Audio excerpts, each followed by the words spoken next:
Welcome. And last week we were going to talk about something that this week I want to speak about. And that is choice and blame. If you were here last week, I mentioned that it was important in making any kind of commitment to take responsibility for it. And we often blame others or circumstances rather than take responsibility. Has anyone out there ever heard the saying, a bad workman blames his tools? Any of you ever heard that? He can't get the job done, so instead of taking responsibility, he just blames his tools. Oh, it's the tools. Anyone ever heard that? Yeah, so the idea is, rather than see what deficiency I have, we look for deficiency outside ourselves. So it's very easy to do that. And when we want to commit to something, we want to discipline ourselves, and it's difficult or we find it impossible to do, then we often look for the reasons why we can't do it. So we justify why it couldn't be done or why it's not possible. It's really a losing mentality. Rather than think why we can't do it, we should think, what should we think? We should think, well, how can I do it? Because if you only focus on why you can't do it, then you convince yourself you can't do it.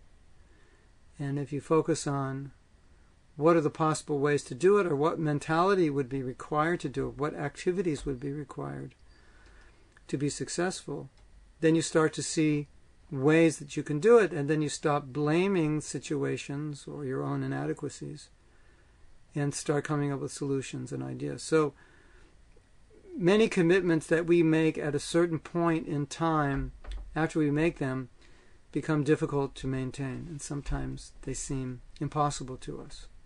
And when we feel they're impossible, then the next stage is what? We feel like quitting. So Srila Prabhupada, of course, was not a quitter, and he didn't want us to be a quitter, and he wanted us to find the ways and means to be successful. As I mentioned a story once, that one devotee was having difficulty following, and they were telling Prabhupada that he's sincere, but he's having difficulty because of weakness. And Prabhupada's remark was, well, why should you give in to weakness? In other words, weakness sounded like a good excuse, and apparently the devotees thought that if they told Prabhupada that this other devotee was weak but sincere, Prabhupada would be sympathetic. Oh, he's weak, like circumstantially, there's nothing he can do about it. That's just what he is. That's his nature. And Prabhupada said, no. Why are you giving in to weakness? So giving in to weakness is a mentality. It's an acceptance of defeat, that I can't do something. So a very interesting thing came up in my study of the subject of vows. In Sanskrit, the word for vow is brata. Sometimes in Hindi they'll say brat. I'm taking a brat.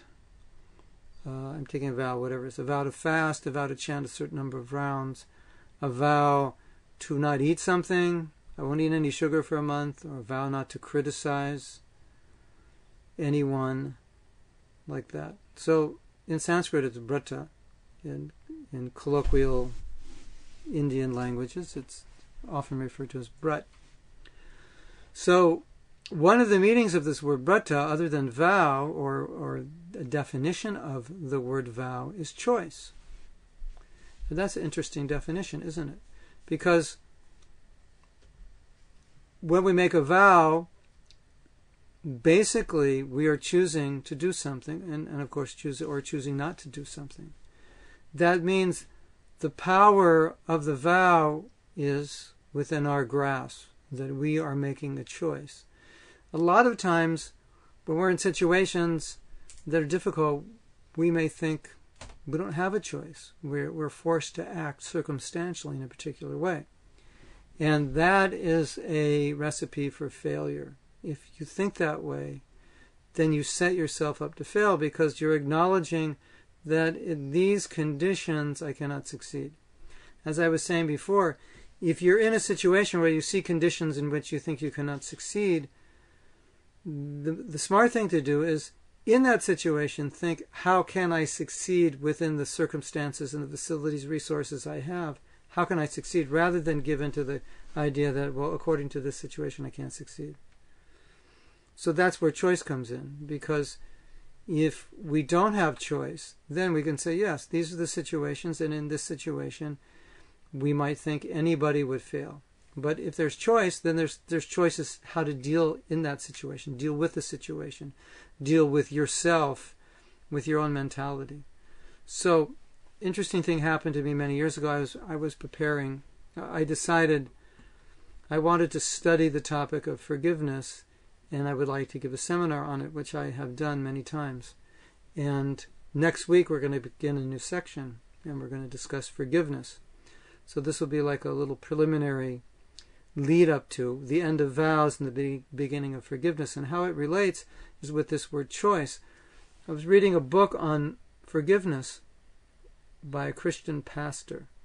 It was actually a wonderful book. And right in the beginning, he said something which was very difficult for me to accept. He said, forgiveness is a choice.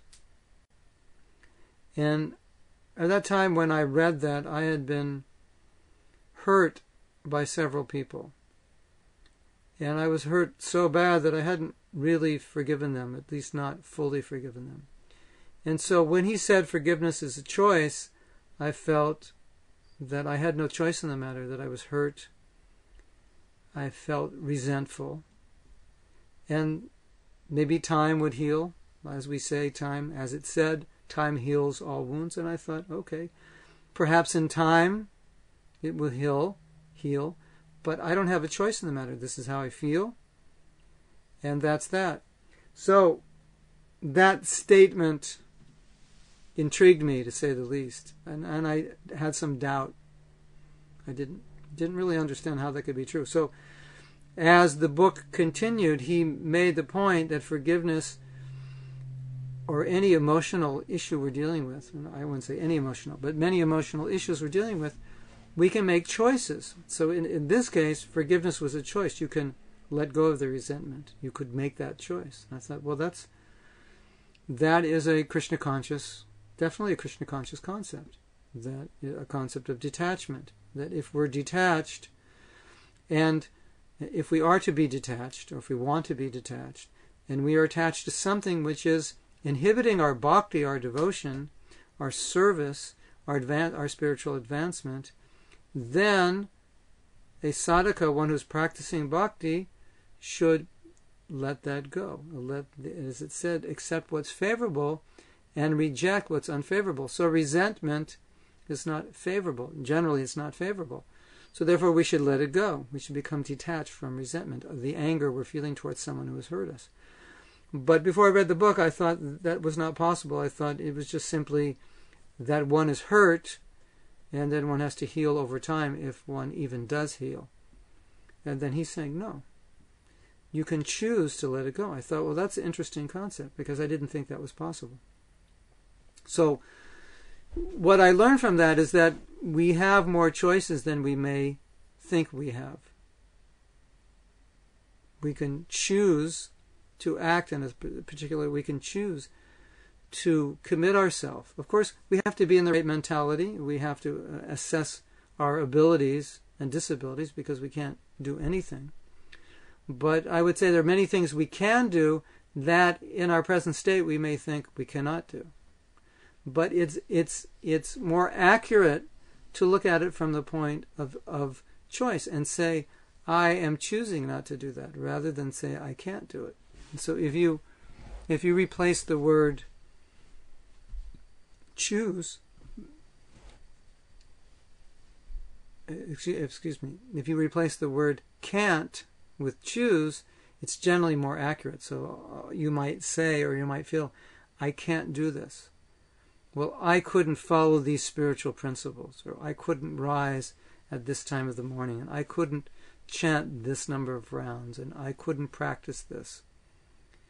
And then replace it with the word, I choose not to do this. And then as you say it, you will feel generally, for most things, you'll feel that's a more accurate assessment of the situation. That you could do it if you chose to, that you're not totally bound. I mean, if you have heavy addiction, that may be another thing. You can't immediately just choose to give it up. But I'm saying in the general sense, in terms of our commitments or vows we want to make, that often it's a question of simply making the choice that now I choose to do this. So that's fundamental. If we don't have that, then we just work ourselves into a corner and say, no, I can't do that. I can't do that. And then we convince ourselves. Now, take it a little step further. This is very interesting and really important. What's going on a little on another level, even deeper? Oftentimes, if not always, what's going on is there may be some belief. And the belief may be saying, I'm not capable, I'm not qualified, I'm not able, I'm not intelligent enough, I'm not whatever, I'm not fill in the blanks enough to be able to do this. So actually, you may have the ability, you may have the ability to make the choice and the ability to do something, but you have a belief which stems around perhaps lack of confidence in yourself or lack of confidence in the power of Krishna consciousness. We had spoken about that in another class. The lack of confidence in the mercy of the Guru, a lack of confidence or faith in the power of the holy name. There may be some belief which is causing you to say, I can't do it. So if you isolate that belief, then you may realize that you actually could do something, but your mind or your beliefs are there, and they're saying, no, you can't. And Prabhupada tells a story about a man. Well, there's friends, so-called friends. They wanted to play a joke on this man, and every day this man walked down a road in the village to work or whatever he was doing. And so the friends said, let's play a joke on him. And the road went for a mile or so and said, let's line up on the road and we'll all line up like a third of a mile apart. And then when we see him, we'll go into a state of shock and we'll scream and tell him you've become a ghost and just become frightened. So he's walking on the road. One of the friends sees him. He says, oh no, and pretending to be really scared. He says, you become a ghost. You become a ghost. I know you become a ghost. And the man's thinking, what is he talking about? I'm not a ghost. So he walks, obviously he doesn't know what's going on, but then he meets the next friend a third mile down the road, and his friend says the same thing. Oh, what happened to you? You become a ghost. And then he walks another third of the mile. Another friend says that, another third of the mile. So 4 or 5 friends have said that to him. So what do you think he's thinking? You think that's affecting him? Well, let's put it in modern day terms. Let's say you have a goal in life, career goal or a spiritual goal or whatever it may be, particular goal in life. And your friends decide to play a trick on you, and they say, okay, whenever we see so-and-so, tell him he'll never be successful at doing that. It just doesn't have what it takes. So, see your friends and your friends say, I heard you were going to try to do such and such. I don't think that's a good idea.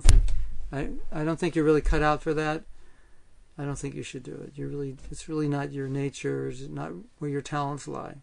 Okay, so you hear that. And then a few days later, meet another friend. I heard you set a goal to do such and such. You're never going to succeed. I wouldn't even try if I were you. You're just not that good. So you're hearing this from all your friends over a period of 1 or 2 weeks. What do you think would happen? You think that would have an effect on you? Now, what if they told you the opposite? What if every time they saw you, they said, oh, you have this goal, you are the right person. You're going to be so good at that. Yeah, you get totally discouraged, Glenn says, yeah. And then the opposite would be true. You'd be totally encouraged. So, every one of your friends said, yes, go for this. You're really good at it. You can really succeed. I have full faith in you. So our beliefs are often molded by situations like this, in which we hear encouragement or discouragement. We may hear it from friends, from family, from teachers. Sometimes you hear these stories. You have these class clowns, and they're not serious students, and the teacher tells them, you're never going to amount to anything. I think that's what they told Albert Einstein also, or one great scientist. He didn't do very well in school, and they told him, you won't amount to anything. Of course, he somehow or other he didn't believe them, or it was good he didn't believe them.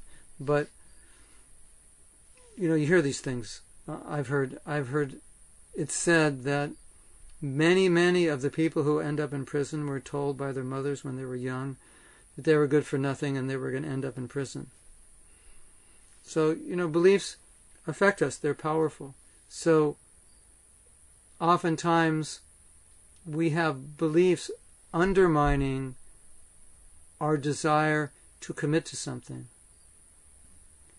undermining a vow we want to make, and then there's this voice that's saying, you really can't do that, you're not strong enough, you're not smart enough, you're not good enough, you're not worthy enough, whatever it may be. So the wonderful thing that I saw about Srila Prabhupada is that he never dealt with anybody that way. Actually, he dealt with everybody the opposite way. He was encouraging. He encouraged us beyond what we thought was possible for ourselves.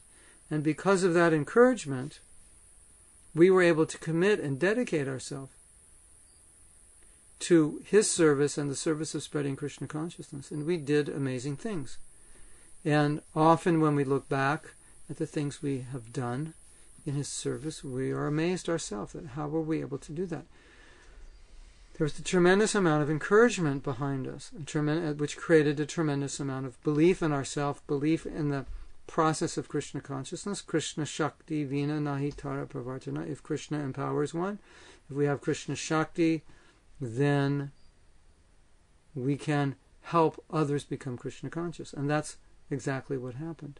So it's important not to have beliefs which could undermine the very commitments you want to make. I could never be good at this. I could never do that. It's important to have beliefs not only that do not undermine, but not to have beliefs that undermine, but have beliefs which empower. By Krishna's grace, this is possible.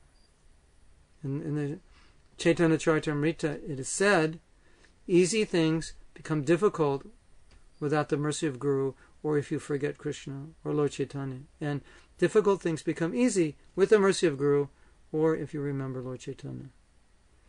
So, these are important points. And when we understand them, then we can key into the subject we're talking about today.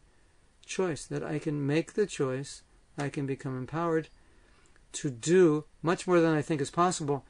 And that will help us deal with the bad workman blames his tools. So instead of seeing the negative side, what can't be done, and why it can't be done, we see what can be done. Now, another important point. You have the example of Prahlad Maharaj.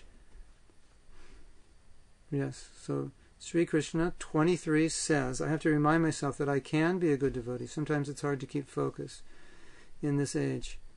I would say another thing you can say is that you are, because by nature the soul is pure. And we all have a relationship with Krishna. It just has to be uncovered.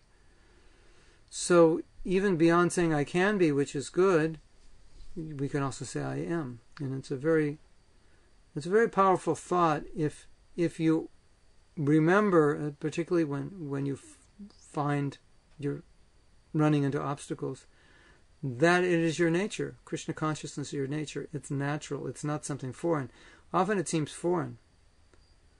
But it's not foreign. It's who we are. The conditioned life is foreign, which feels natural.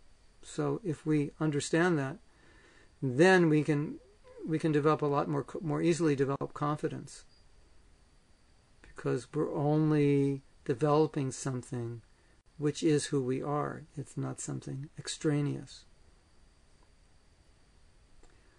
Okay, so Prahlad Maharaj.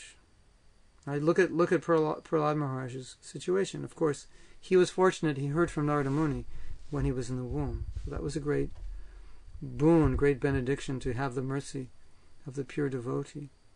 And he took it seriously, and so he developed Krishna consciousness very strongly. And then, as a young boy, that Krishna consciousness manifested more and more. But externally, he was in a situation which was not at all conducive to Krishna consciousness. So you might look at his situation and think, how could anyone be Krishna conscious in this situation where you're living with your father, who is a diehard atheist, you're being trained in a school which specifically is meant to train you in atheism and diplomacy. You have no devotee association. And any symptom of Krishna consciousness that you manifest totally disturbs your father to such a degree that eventually he tries to kill you. So obviously not an ideal situation, right? It's not like if you could choose a situation to practice Krishna consciousness in. I don't think you would choose that. But he was completely Krishna conscious, and there was nothing that could cause him to forget Krishna. Now, you also have situations in which devotees were in ideal situations.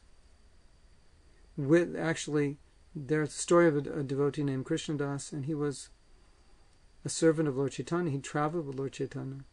And then he was lured away one evening or one afternoon or sometime when I don't know the exact situation, but maybe Mahaprabhu was sleeping or maybe they were separated.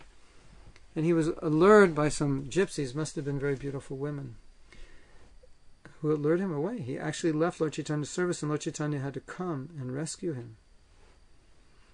So that's an ideal situation, you would think, being in the presence of Lord Chaitanya. But you see there's a difference in attitude with Prahlad Maharaj and Krsna Das in these situations. That the ideal situation was not ideal for Krsna Das.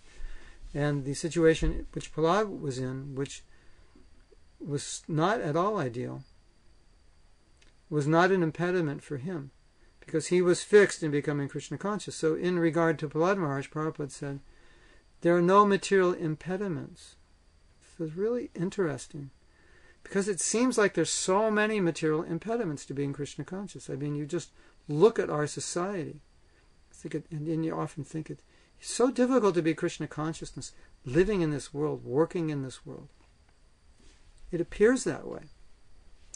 But my point is, if that's how you think, you convince yourself that's true, then you develop the belief that, well, I can only be Krishna conscious to a specific degree because I'm working, I'm living in this society, I don't live near a temple, etc., etc. So you'll have all these reasons. And then if you line up all these reasons why you can only be a little bit Krishna conscious or spiritually aware, or not even a little bit, practically nothing, or not as much as you want, then the situations will serve to reconfirm,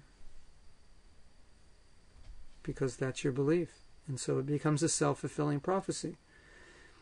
If you think the other way, as I was originally suggesting, which is look at every situation and think, how could I become Krishna? How could I use this to be Krishna conscious? What will I have to do? My realization of the so-called situations which are not conducive or not very conducive to Krishna consciousness is it requires more spiritual intelligence, more spiritual determination and energy to deal with those situations. And often those situations can actually make you more Krishna conscious because they're more difficult, so you have to try harder. Does that make sense? It's more difficult. So what happens when things are more difficult? You often get better at something when it's more difficult. Isn't it? Or let's say you're on a team and you're going to oppose a team that hasn't lost a game. So now you're training. You're going to train really hard for this particular game. So you probably, all the players are going to come to a higher level of capability than they normally would because the obstacle is so great. So it's an important point. Think how to deal with the situation. Don't succumb to it. Oh, this is just the way it is. This is the way I am. So if we say this is the way I am, then Prabhupada would say, then you have to change the way you are if it's not helping you become Krishna conscious. We often think in the wrong way, and our thinking gets us in trouble. Everybody knows that. Everyone has a mind. And Krishna told us the mind is the friend or the enemy. So often the mind works in a way that it becomes our enemy. So the whole point of Krishna consciousness, or one of the points, is to make the mind the friend. Otherwise you're always dealing with a negative, that you're always going uphill. You're always working against this mind. So you can befriend the mind. Vaishnavas pray to their mind. They try to create a favorable environment internally and see the external environment favorably. Now, how could you see the external environment favorably? Well, one way is to think that everything is meant to teach me how to become Krishna conscious. So that way everything's favorable. If everything that happens in my life is a lesson to help me become more Krishna conscious, closer to Krishna, closer to my spiritual master, then everything is helping me. And really, that's the truth. Because Srila Prabhupada said everything in this world is meant to help us become Krishna conscious, in the sense that he said that this world was created for our liberation. If the world is created for our liberation, then everything in this world is meant to help us, even what appears not to be helping us. So, if we look at the world and we say, okay, everything in this world is favorable for my Krishna consciousness, whatever situation I am in is favorable, then we have to ask the natural question. What's the question? How is it favorable? A lot of times it doesn't seem favorable, does it? A lot of times it seems antagonistic. Whatever the situation is, you ask yourself this question. How is this favorable? Everything is meant to help me become Krishna conscious. How is that happening? What is good about this? What am I meant to learn? How is this meant to help me? How can I deal with this in a Krishna conscious way? If you do that, you will often find the negative becomes a positive. That the negative situation becomes a source of your strength. You become stronger. Because now, if you say, how is this favorable? How is this helping me? You'll have to answer that question. You'll have to find out how. And by finding out how, Krishna will inspire you. Like, for example, okay, Adhikavi says, I can't handle too many situations that make me fall into Maya. So, okay, then, in that situation, you would have to say, okay, how did I end up in that situation? Do I have to be in this situation, or did I create the circumstances which cause me to be in this situation? If this situation will cause me to fall into Maya, that would be one thing I would ask. How do I not end up in that situation? Or what can I do not to create that situation? Or, the second thing I would say is, how could I turn it around? Is there any way I could turn it around and see that situation in a different way than I'm seeing it? Change my perception of it, change my belief, change the way I deal with it. Could I possibly do that? And it's an important option, because often when you do that, you'll find a way to deal with it. For example, you might say, I can't handle too many situations, but let's say there's a circumstance that's difficult for you and there's nothing you can do about it. Then you might think, okay, I need to chant better rounds, or I need to read more. I need to read every morning. I really need to be focused. I need to have sharp intelligence. I need to have a patience or tolerance, whatever is required to deal with the situation. And that could cause you, or it hopefully would cause you, to be more serious and careful about your spiritual practices, which would help you develop the qualities you need to deal with that situation. I'll give you an example. In that same book that I read about forgiveness, one of the other things that he said that really struck me, he said that if you've never been offended, then you would never have an opportunity to practice forgiveness, because if you're offended and you're hurt, then you'll feel anger or resentment towards another person. So to practice forgiveness in that situation would be to give up that resentment, by forgiving this person. So he said, if you've never been hurt, then where would the opportunity be to forgive? So he said, in that sense, being hurt is a kind of blessing, because that blessing then causes you to elevate your consciousness above the petty level of anger, tit for tat, getting back, and release those feelings from your heart by raising yourself to a higher spiritual level. So then the resentment or the hurt becomes a blessing, which gives you, because it gave you the strength to go higher than you would normally have gone. Isn't that nice? And then you can apply that to, let's say, Adhikavi, you can apply that to the situation you're describing. And here's a difficult situation. But now how could I see it in a positive way? And what would I have to do? The positive thing is, what would I have to do to transcend to some degree, or to in some way deal with the situation so I wouldn't be affected in a negative way, so my consciousness wouldn't be contaminated?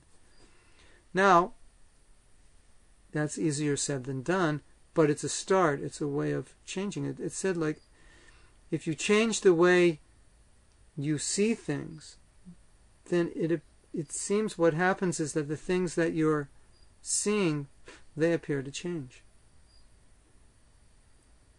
If you change the way you see things, the things you see change. Well, it's easy to understand. Let's say you have negative thoughts about an individual, and you change the way you see this person positive. Let's see him in a positive light. Let's honor him, respect him, praise him.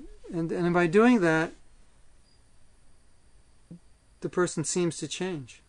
Not that he's any different, but because you're looking at him in a different way, he seems to be different. So, we're talking about blame. Okay, in this situation, you say, I can't handle many situations. So now, you know the saying that Christians have, the devil made me do it. It's not my fault. Devil made me do it. You know, I'm not to blame. It's the situation that's to blame. So that's really the core of the problem, that we don't want to blame the situation.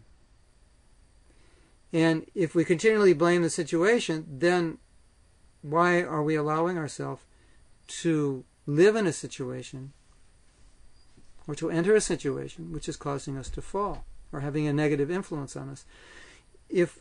Why don't we blame ourselves for allowing ourselves to be in that situation? Yeah, I just have to leave there if there are too many sense distractions. Yeah. It's not. I mean, this is, you know that story of a Jamil? A Jamil was born a Brahmin. And then what happened to a Jamil? I think I told the story a couple of weeks ago. He was raised as a Brahmin boy, and then he was out and about one day, and this young man and woman were embracing, kissing, and he'd never seen that before, and it was very, very disturbing to him. And he really didn't know, prostitute. He really didn't know how to. Of course, in Vedic culture, in Vedic culture, you didn't see those things. So, he was just like this innocent boy. He never saw that.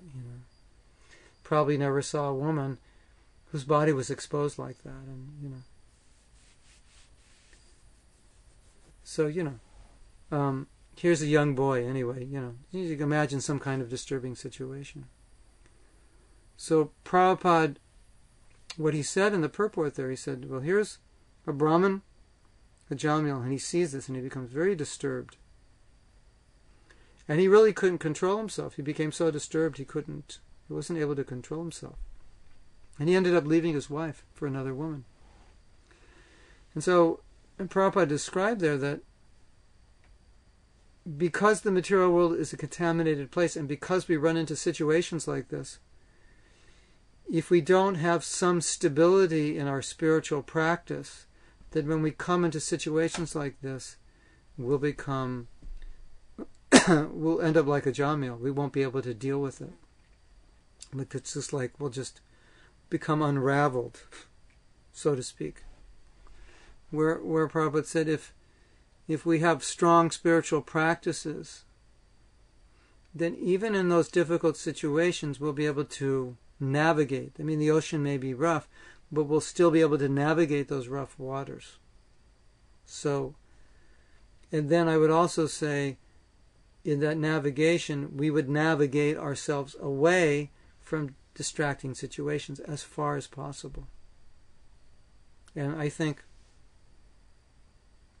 it is possible to do that a lot more than we think. A lot of times we just allow ourselves to, because we may be weak or we may be off guard. We allow ourselves in situations which are not healthy for us. So to practice spiritual life, the environment which we're in, we have to be conscious of that. And then when we're not in ideal environment, we have to have ideal consciousness. If you're in an ideal environment, your consciousness doesn't really have to be that ideal, because the people around you are ideal and they'll affect you in a positive way. But when you're not in an environment like that, then you have to be in an ideal state to be able to deal with it, and then kind of shed light on everything around you rather than everything around you shedding darkness. So, now I would like you, if you like,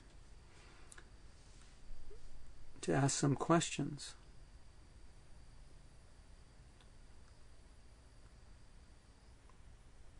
So what did he say? I have a problem with a coworker? Yeah. Somebody said that?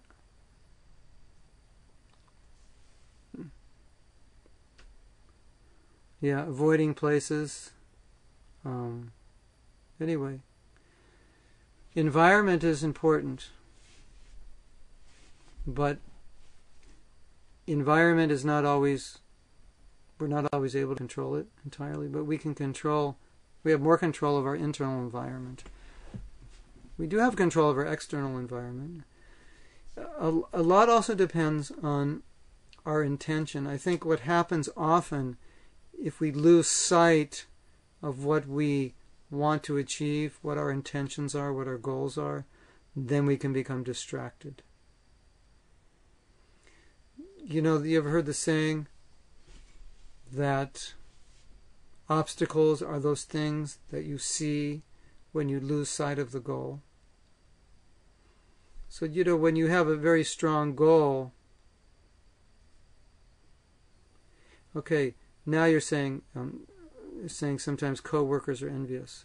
So let's go back to that situation of forgiveness, when we're saying that if someone offends you, that you're actually fortunate, because then you have to show compassion and kindness to be able to deal with it. So if people are envious, the last thing we want to do is stoop to a level of envy.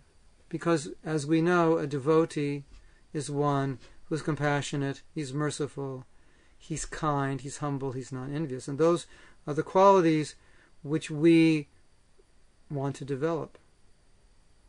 And by developing those qualities, we become dear to Krishna, and that by developing those qualities, our bhakti improves. And as a result of bhakti, those qualities also come. So, if we're in a situation in which people are envious of us, or they don't treat us properly, it is an opportunity, if we're in the right consciousness, we understand things properly, to show compassion and tolerance, to practice compassion and tolerance and equanimity and kindness. Because those are the most difficult and trying situations to be kind in. When it's easy to be kind, it's one thing. So you could imagine now, in order to practice those qualities, how much Krishna consciousness would you need? Number one, you would need a lot of detachment, because if someone's envious of you, then it hurts, and you naturally want to fight back. So it requires some detachment, and it requires a focus on what you want to achieve in your practice of spiritual life. What is your ultimate goal? And your ultimate goal is not to fight back. Your ultimate goal is not to defend your ego. Your ultimate goal is not to be right and prove that person wrong. Your ultimate goal is to please Guru and Krishna. And you will please Guru and Krishna by showing compassion on that person. And in that way, that person might gradually begin to overcome their envy. So, you see what I'm saying? You take a negative and then you turn it around. Okay, if the environment is favorable, what's favorable about people being envious of me? What's favorable is that I am now forced. I'm either going to become more envious or less envious, right? It's a catalyst for something to happen, right? One way or the other, something's going to happen, either good or bad. So what's the highest goal? Highest goal is to please Krishna. To become like material consciousness. What is the highest goal of material consciousness? Pleasure, to achieve pleasure, satisfaction. We are the center, and everything in life is meant to revolve around our pleasure. If you take yourself out of the center, put Krishna in the center, you're on the outside, and now you are meant for Krishna's pleasure. That's the goal. That's the highest goal.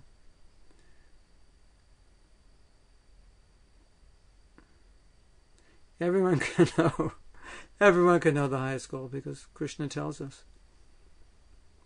And Krishna, really, it's love which makes the world go around. So the highest goal is to love God. It's the energy. If we don't love God, we're going to love something. So that's what everybody's pursuing. So it's in that sense, it's easy to understand what the highest goal. It's just the highest goal is the highest love. And the highest love is the love the gopis have for Krishna. And then we follow in the footsteps. And we want to develop that same love, that same mood. And that is a long, gradual process. And all these other things here where we can get distracted become less distracting the stronger the desire is to achieve that highest goal. Sometimes we forget the goal, we lose sight of the goal, we don't care about the goal. We give up on the goal, we think it's too difficult, too much work. And that's when we have difficulty. We may not be so advanced, but the desire, Krishna somehow or other, I want to achieve this, I'm not qualified, I don't know how I will do it, but I want it. And if that desire is there, then in all situations in life, that will be your compass. No matter what the circumstances are, you won't want to blame the circumstances. You'll just want to point your compass towards Krishna and see from where I am and in this situation, how do I get there? That will always be your guiding light, and that will always keep you going. And that way, you can remain true to your commitments because you're focused on what you want. Maya's business is to cause you to move away from that goal or forget that that is your goal. And it's possible. It's possible you can forget that goal. She's very powerful. Okay. Why do we all want to develop the same mood as the gopis who love Krishna? Well, it doesn't mean you want to be a gopi. It means that the gopis love Krishna. Their love for Krishna is the greatest. So the Shastra says that we should follow, we should study that love because it's the greatest, it's the highest. We should develop the mood that they have, even if one is not aspiring, or one has no idea, or one is not on the level that they could think my relationship with Krishna could be in a particular rasa, as a gopi, or a parent, or a friend, or a servant. Even way before that, still we are instructed that the gopis sacrificed everything for Krishna. They didn't care about their pleasure, their own happiness. They only cared about Krishna's happiness. So that is relevant for any relationship you have with Krishna. So therefore, in the mood of the gopis means that mood of self-sacrifice. That they would give anything for Krishna's pleasure. Their pleasure was not important. Everything for Krishna. They just wanted to be like slaves. You think slave, it's such a bad thing, but to be Krishna's slave, it's the highest aspiration. Just to be there for Krishna's enjoyment. You just meditate on that. That's what happens when people fall in love. They're just there for the other person. They just want to be there for that person. So the intensity of that in relation to Krishna is millions of times greater, and categorically entirely in another league as well. Okay, I've heard devotees say they wanted another kind of love. Yeah, That's okay. Self-surrender. Srimati Radharani is the Ladini Shakti, the pleasure potency of Krishna. That means that everything about her gives pleasure to Krishna. And so the gopis, they exist only for Krishna's pleasure. That's what they're made out of. They're made out of pleasure potency. They're for Krishna's enjoyment. So that's we are meant to be. So our problem is we want to be in the center, and Krishna gets in the way because he's supposed to be the enjoyer, but I want to enjoy also. So there's this competition.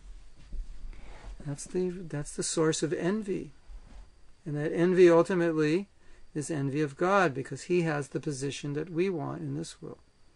We want to enjoy the wealth of this world, the opposite sex, the prestige of this world. Want to be powerful, control. These are all the qualities Krishna has in full. So even people who believe in God ultimately will come to a point where they'll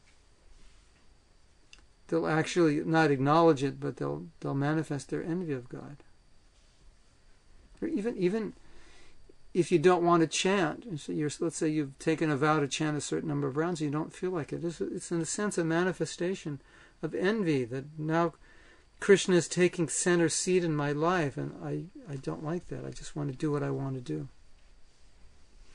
So the gopis' position is the total opposite. They just want to be there for Krishna, for his enjoyment. Okay, Sri Krishna 23 is asking, I am raising a Krishna conscious family. I travel twice a month to a temple that is in another state so that my family can be surrounded by devotees. However, I struggle with Maya when it comes to shopping. Sounds silly, but it is my vice. What can I do to remove my inner need to shop? Oh, nice question. Burn all your credit cards and open a savings account in a bank in another state that you can't get to very easily. And put all your extra money in that bank and donate that money to Krishna. Here's a nice meditation. Okay, I don't know if this is going to help you, but I'm going to throw this out. This is one thing. We'll start with this. Think of all the projects and all the people you could help when I don't know what you like to buy. Is it clothes or is it electronics or whatever it is, let's say.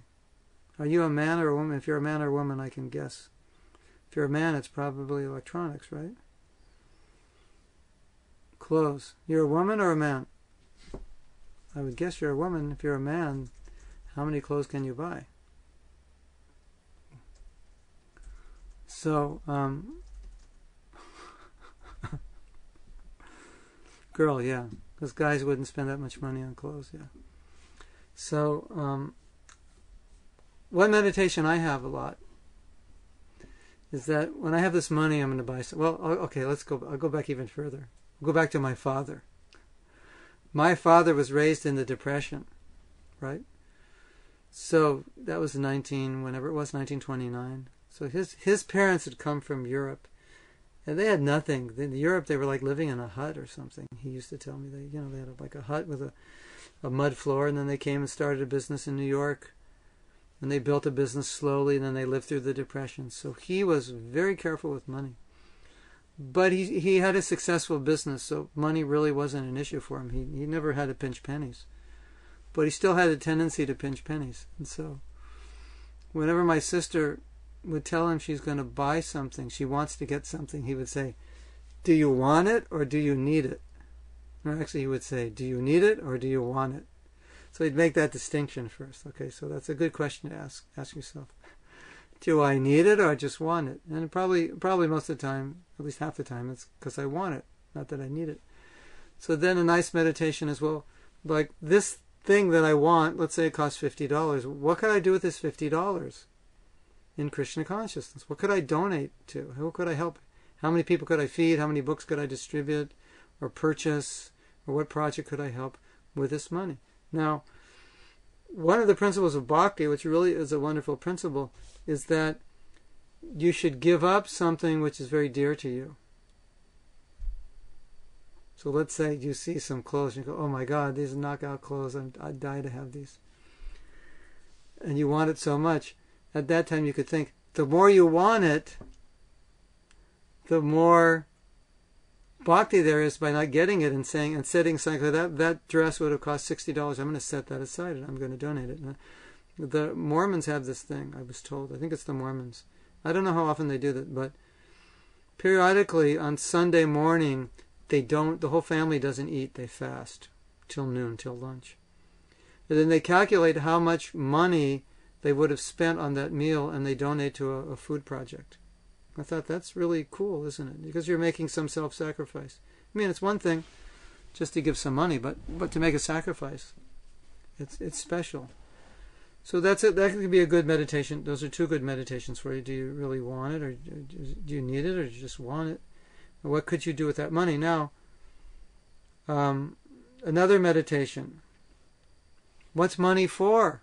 Who's it for? Money is Lakshmi. So when Lakshmi comes to you, you're supposed to be the guardian of Lakshmi and use Lakshmi in Narayan's service, right? That's what money is for. Not that we can't spend money on ourselves, but we're supposed to be stewards of that money. So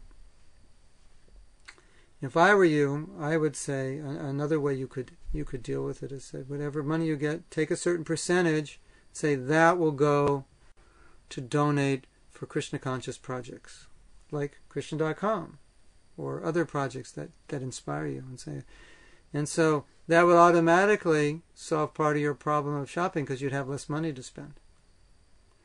And I've heard this from my wife. A real solution is move out to the country because there's no good stores out here. When we moved out to Alachua, my wife said, there's nowhere to shop out here. So we cut our budget just by moving out here. So, and if you can't move out to the country, then it's kind of, it's like we all have our challenges, Everybody has their particular weakness. And so how can you, it's like if you like to spend money and like to buy clothes and things, you could buy nice cloth for the deities, nice jewelry for the deities. You take that propensity and you employ that in some way, decorate the temple, decorate the deities, buy things, sponsor an outfit like that. Take the propensity you have for spending money and spend it on things in Krishna consciousness. And I guarantee you'll actually be more satisfied spending money that way than you will on yourself. And Krishna will reciprocate. Try it. You know the best thing, if you think you're going to have difficulty with doing something like this, just try it like for a week or two. So it's not like, oh no, my whole life I can never do this. Just try it for a week. If it works for a week, try it for another week. And everything is easier when you have confidence that it's possible and it's something good that you want to do and it's important to you, and you just set it as a short-term goal, like a week. Let's try it for a week. Like we tell devotees, if you have a tendency to be critical of others, then try not to criticize anyone for a day. Oh, I could never do that. I'll just make a sacrifice. All right, or don't criticize anybody for half a day. Do a blasphemy fast till noon. A noon blasphemy fast. A noon criticism fast. Won't criticize anyone before noon. That afternoon you can criticize everybody. But if you like it, then you can go for the rest of the day and try it the next day. So I want to tell you one more thing. I have a friend, and he told me, he said, our duty is to earn money and use that in spreading Krishna consciousness, because money's energy and money's something dear to us. And he told me a nice story. He said he once had no money in his spiritual matters. He had no money. He had a certain amount of money which he needed to pay his bills, and his spiritual master needed that much money for a project, and he gave it all, and he had no money. And within the next week, all that money, he said, it just came back to him. So, we also need that faith, and you'll find that, the greatest There's so much gratification in giving money to Krishna, and that's why he gives us money, so we can use it in his service. And then he might even give you more money. So then you can buy nice clothes for Krishna and nice clothes for yourself, and everyone will be happy. Okay, so it's 8:59, and does anyone have any other questions?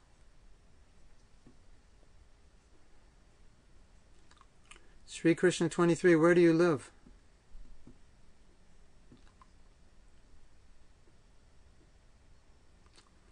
Adi Kavi has no questions. All questions answered. Norfolk, Virginia. Oh.